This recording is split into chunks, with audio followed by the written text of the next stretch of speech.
Shalom, shalom. First and foremost, before I begin, I want to give all praise, honor, and glory unto the Heavenly Father, who the world ignorantly calls God. His name is Yahweh, in the name of His only begotten Son, our Lord, Savior, and Deliverer, the Messiah, who the world ignorantly calls Jesus Christ. His name is Yahweh Shah. Halayam la Yahweh, Bahashim, Yahweh Shah, Bahashim, Kakwatash. Double honors to our apostles and elders of Great Millstone, who taught us His 100% truth through the spirit and power of Yahweh Shah. Salutations, peace, blessings, and safety to the hopeful elect, especially in these times. And Yahweh Shah, Bahashim, Kakwatash, Rakathan. Shalom, this is Brother Abiyah with another lesson through the spirit, power, and mercy of Yahweh Shah. And I pray that this lesson is edifying to the elect. Alright, we're gonna please bear with me. This will be in transit. It's like they got the street blocked up. It's like it's gonna be an in transit, so just bear with me.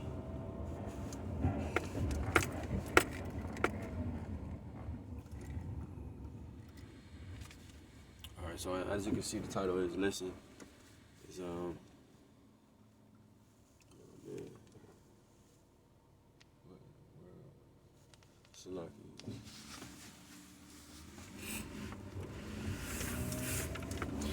in this construction zone. Like a lot going on. So, but yeah, as you can see, the title of this lesson, the beginning of pride. Okay, and this really is referring to the pride of our nation, man. The proud so-called Negroes, Latinos, and Native Americans. Okay, it's a whole lot of pride going on right now within Israel. Of course, outside of Israel, meaning the uncircumcision, those who not necessarily in His truth, but those who claim to be in His truth seem to be even more proud than those that's not in the truth or don't claim to be in the truth. It's a lot going on right now within Israel, man, and it's showing forth that pride. But we coming into the time where the proud is about to be humbled, and the humble are about to be exalted. All right, the Lord is dealing with the lowly, man. The scriptures say the Lord is honored of the lowly, man. All right, those who come in that contrite spirit, those who, not thinking too highly of themselves, thinking themselves to be something that they're not, deceiving themselves. Those who actually fear Yahweh Shah, because with pride comes the lack of fear. So really, man, these Israelites, these false leaders, these false prophets, the things that they say out of their mouth, the things that they're teaching, the way that they're acting and conducting themselves, their fruits as it is, it's showing forth what path they're leading down.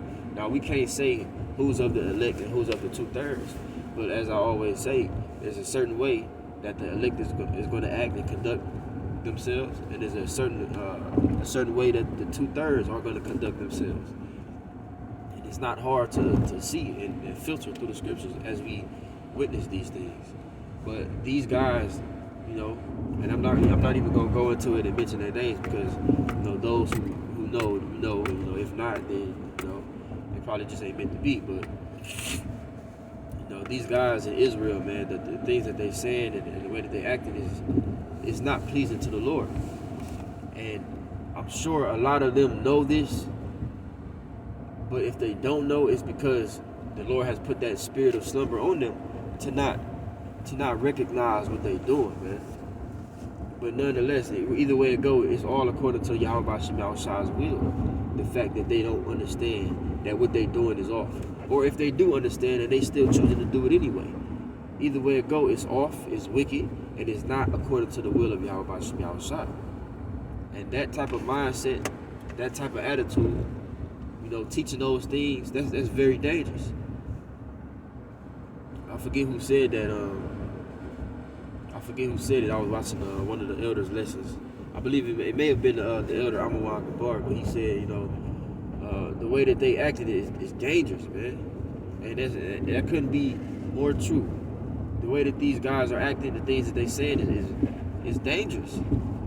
Not only do our actions, not only are our actions accounted for, and we have to answer for our actions, but we have to answer for our words, the things that we speak.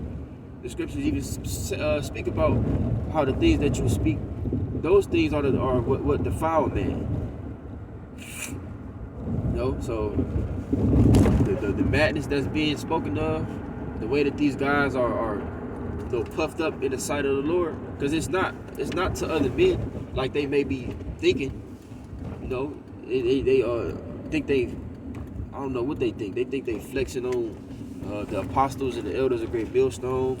They think they flexing on all of Israel by doing the things that they doing. They think they doing something, man, but really, you know, they wronging their own soul. They condemning themselves, and you know they don't feel it yet because nothing's happened. But that time is coming where, hey, the Lord about to bring fierce judgment upon all of those who are proud. All right, but this is Sirach chapter 10 and verse 12. The beginning of pride is when one departeth from the Most High, and his heart is turned away from his Maker. So yeah, the beginning of pride, meaning this, as soon as you begin to think to be proud, is when you begin to depart from Yahweh. You know, that's when you fix your mouth to say something proud or act proudly. That's when you begin to depart from Yahweh by Shem Yahweh, because that's not what the Lord ain't dealing with that, man. There's nobody that's going to be proud in the sight of the Lord, you know, and not get, you know, either chastised or just judged, depending on how the Lord have mercy on you or not. The Lord can either just take you out, or he can you know, chastise the hell out of you, you know, and scourge you and give you a chance, which is mercy. You know, the Lord can jack you up and put you in a hellish condition to humble you, and you know, eventually you'll bounce back.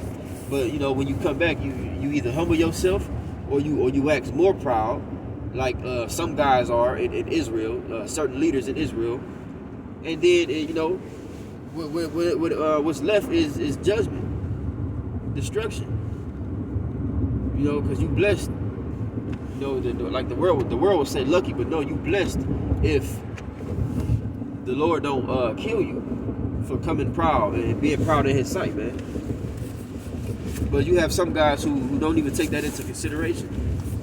They don't have any hesitation. They don't have any fear when it comes to being proud. They think they doing something. All right, but that's them departing from Yahweh Shem Yahweh. And when you depart from the Lord, you only gonna get worse and worse. That's the bad part about it. And that's more judgment for you. Verse 13, for pride is the beginning of sin. And we understand that the wages of sin is death. So it's a domino effect. You begin to be proud, you begin to depart from Yahweh Shem Yahweh. You begin to depart from Yahweh Shem Yahweh, the more you sin. The more you sin, the more you're susceptible to death. So basically, pride equals death. Okay? It says, and therefore the Lord brought upon them strange calamities. Slakia, I skipped the part. I'm going to read verse 13 again. For pride is the beginning of sin, and he that have it shall pour out abomination. And it's a prime example is what's recently been said.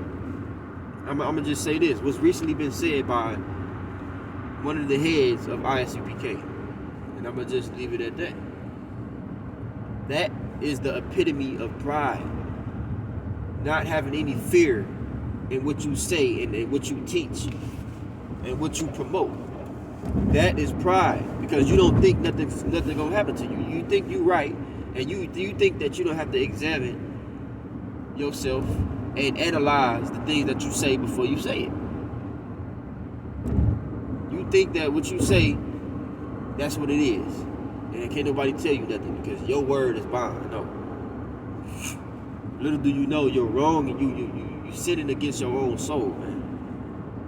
You're speaking things that, you know, that ought not to be spoken. So your mouth have to be stopped. All right, it says, it shall begin to pour out abomination, man. He that hath it shall pour out abomination. And that's exactly what that guy was doing. He was pouring out abomination. He was vomiting madness, things that's completely contrary to what we've been taught as a nation. What's our laws, statutes, commandments. It says, therefore the Lord brought upon them strange calamities and overthrew them utterly. Okay. And and the scriptures say, pride goeth before destruction, and an haughty look before a fall. And the fact that these guys, they walking in that pride, they walking around with that haughty look, but they haven't failed yet. It's only a matter of time before that comes, that fall, that abasement. Isaiah 2:11. It reads, the lofty looks of man shall be humbled. Lofty is just another word for proud. The lofty looks of man shall be humbled, and the haughtiness of men shall be bowed down. So yeah, you walking around with your head up, with your nose in the air, the Lord gonna bow down your neck and make your ass, make you realize that you're not a man, Slocky, that you are a man, and that you're not, you're not gonna boast before Him. You're not gonna be proud in His sight. That day is coming. Right? The Lord may preserve some of these proud niggas until the day of the Lord, until the destruction, or some of these guys they're gonna be bowed down and brought low before that day, man. During Jacob's trouble, who do you think is gonna be the main ones getting judged? It's the proud. Not even the main ones, man. The only ones. Because we understand that Jacob's trouble is for the whole nation of Israel, but those that's gonna be caught up in it and it's gonna be overcome by it and consumed by the evils that's gonna come with Jacob's trouble. That's gonna be the proud, man, the wicked, the rebellious, so on and so forth. Okay. Again, it says, and the haughtiness of men shall be bowed down, and the Lord Yahweh alone shall be exalted in that day. So again, you're not going to boast before the Lord, man. Thinking you calling shots, thinking that you can just use the word of the Lord in His name in vain, offending His men, offending Him first and foremost, with no repercussions. No. Okay, verse 12. For the day of the Lord Yahweh of hosts shall be upon everyone that is proud and lofty. Okay? And we approaching that day, man. It's gonna be instant and effortless the way the Lord humbles these proud people in this world. And that's a day that we're looking forward to, man, because pride is an ugly trait. Dealing with somebody that's proud is vexing, it's grievous unto your soul. It's something it's not, you don't want to be around that. You don't want to deal with a person like that. So this must happen. All right?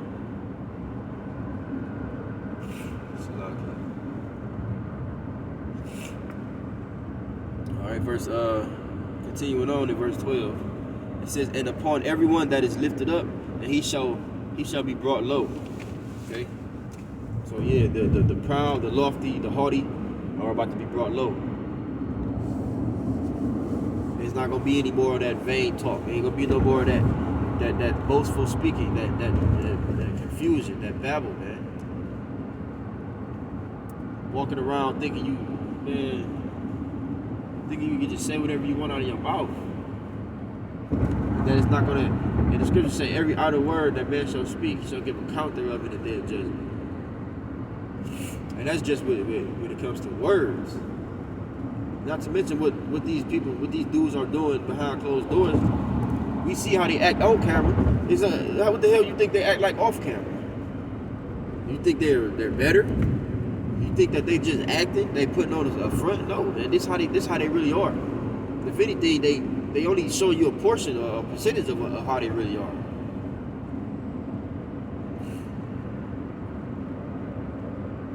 They coming in the spirit of Esau, man. Esau is the one, you know, these heathens is the ones that usually be in that spirit of not having the Most High in all their thoughts, not fearing the Lord, not reverencing the Lord. But hey, Israel is a special kind of people for sure. The way that they, for generations, have offended the Lord, tempted the Lord, completely just disregarded the Lord's word, man. Came with that contempt. Hey, the Lord is sick and tired of that. You know, of course, that's a figure of speech, but the Lord fed up. That's why this judgment, this whooping, that, so to speak, that's about to come, is going to be the last one, but it's going to be the worst one. And it's going to get Israel right for good. Because everything else ain't worked. That's why the scriptures say, why should you be stricken? You shall revolt more and more. The Lord corrected us in many different ways. The Lord scourged us in many different ways, man. But our people just, for some reason, just can't get right. Just keep on getting worse and worse. So the Lord has to put an end to all of this. And finally make our people get right and stay right. But, within that, man, you have 2/3 that's going to have to be cut off and die. But 1/3, which is the elect, the remnant, is going to be saved, man. That remnant is going to come back in obedience. Right? And when the Lord brings that fire, which is going to come upon everybody, the elect is going to be purified and made clean and perfect in that fire, while the rest of the 2/3 is going to be burned up and cleansed. They're going to have to be cleansed that way. They're going to have to be burned up and come back righteously. Unlike the elect that's going to, enter directly into righteousness, man. And Lord willing, we be of that elect.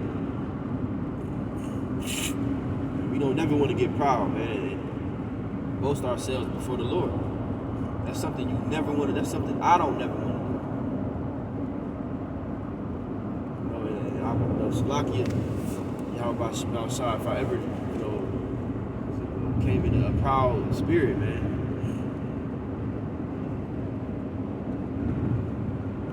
That's a serious thing. Let's continue on. That's one of the things the Lord hates, man.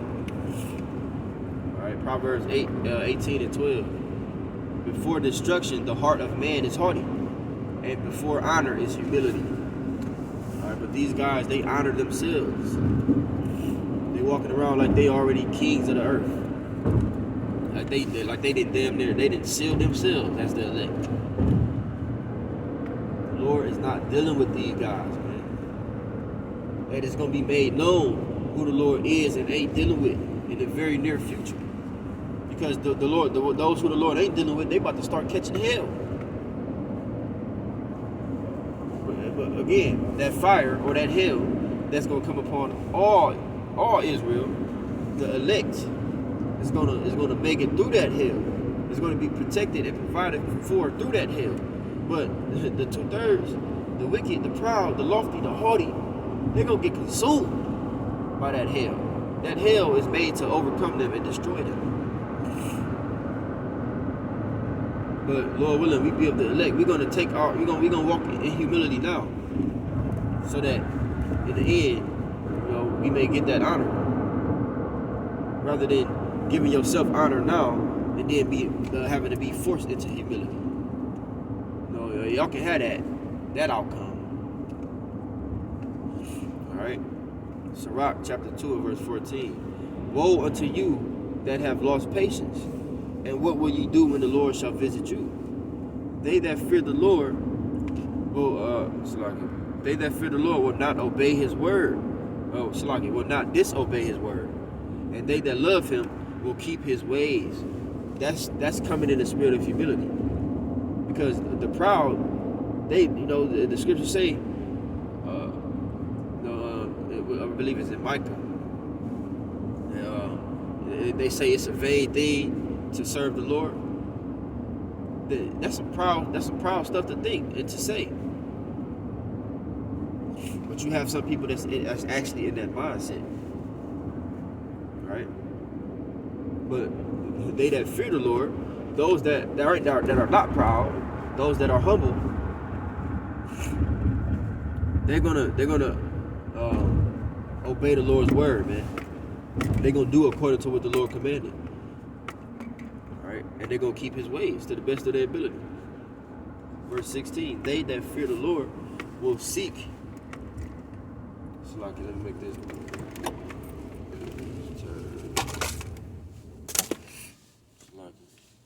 Verse 16: They that fear the Lord will seek that which is well pleasing unto Him.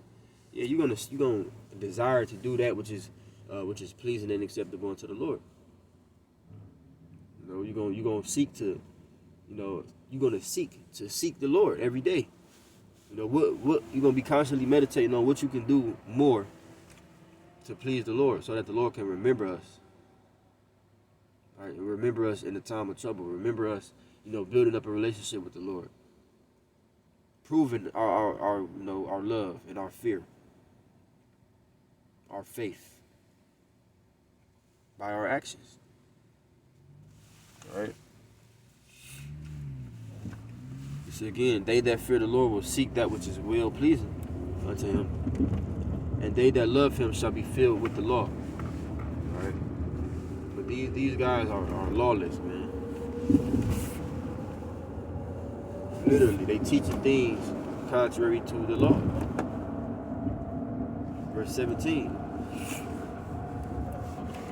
It says, they that fear the Lord will prepare their hearts and humble their souls in His sight. Yeah, you're not gonna, if you really fear the Lord and love the Lord, you're gonna prepare your mind. Preparing your mind to do that which is pleasing unto the Lord.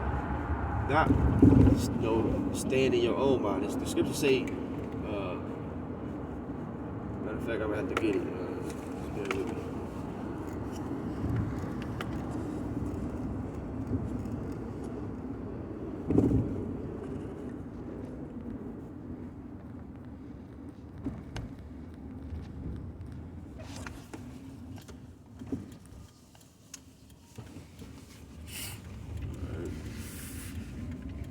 Isaiah 55:7.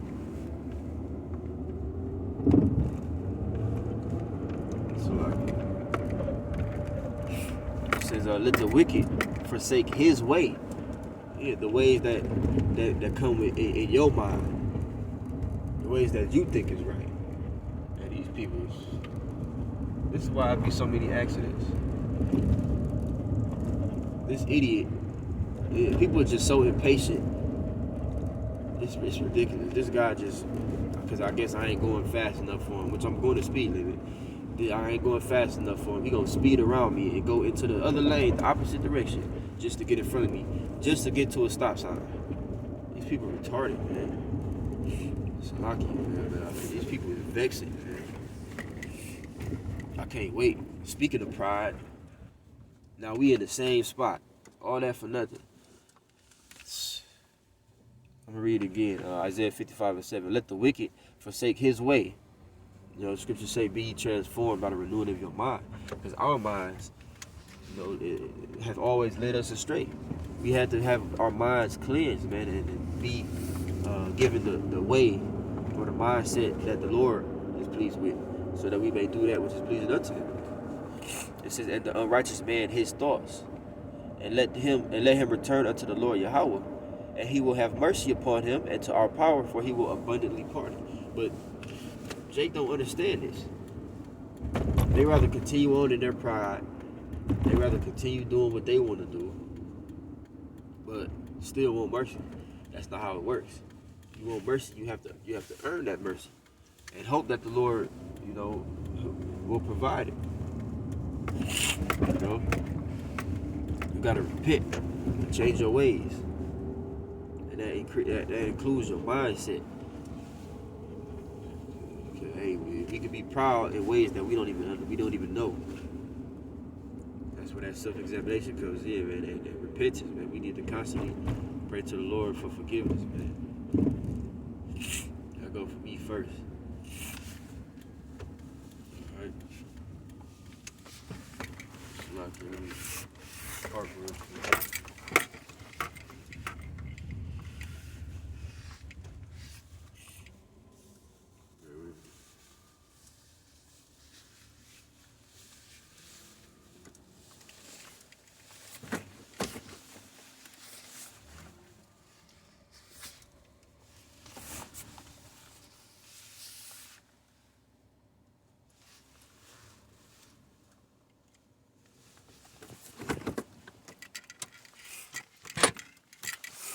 Okay.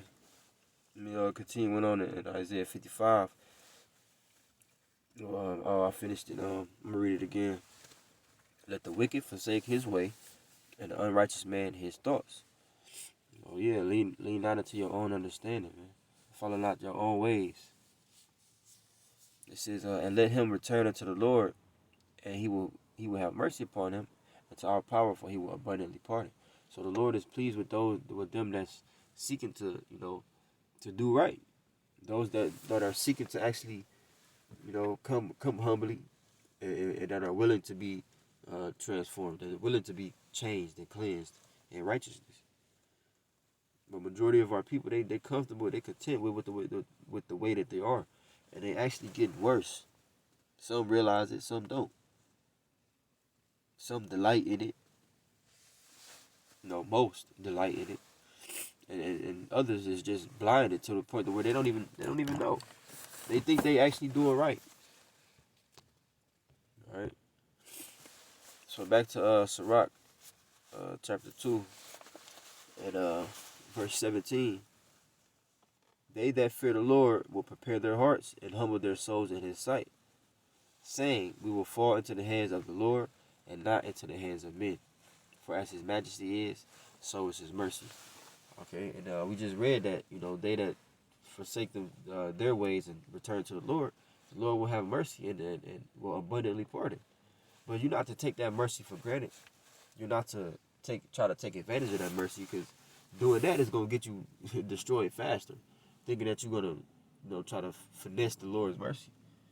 You doing things, you basically tempting the Lord with with the things that you say, the things that you do, because you know that the Lord is merciful, but the Lord is also long suffering. And as I mentioned before, the Lord is long suffering for the righteous and for the wicked. The Lord will be long suffering with you and let you keep on adding sin upon sin until the day that He chooses to destroy you or judge you. And he's also long suffering with the righteous, in our falls. Lord willing, we be the righteous. And the Lord is long suffering with us. Us who are trying, and in the times that we fall or we fail, and the Lord don't destroy us, and He allows us to get up and do better, and seek Him 10 times more, and do that which is allow us to correct our wrongs. All right, but hey, that pride, we in a time of great pride, but we also in a time of great judgment. All right, but I just wanted to go through that real quick. I'm gonna just close it out with that. I pray that it was edifying, and with that, I'm gonna give all praise, honor, and glory unto Yahweh, Bahashem, Yahweh Shai, Bahashem, Kakodash. Give honors to the apostles and elders, great millstone. Salutations, peace, blessings, and safety to all for lit. And DTA, Abba Ball, Makwam Yashala, and Shalom.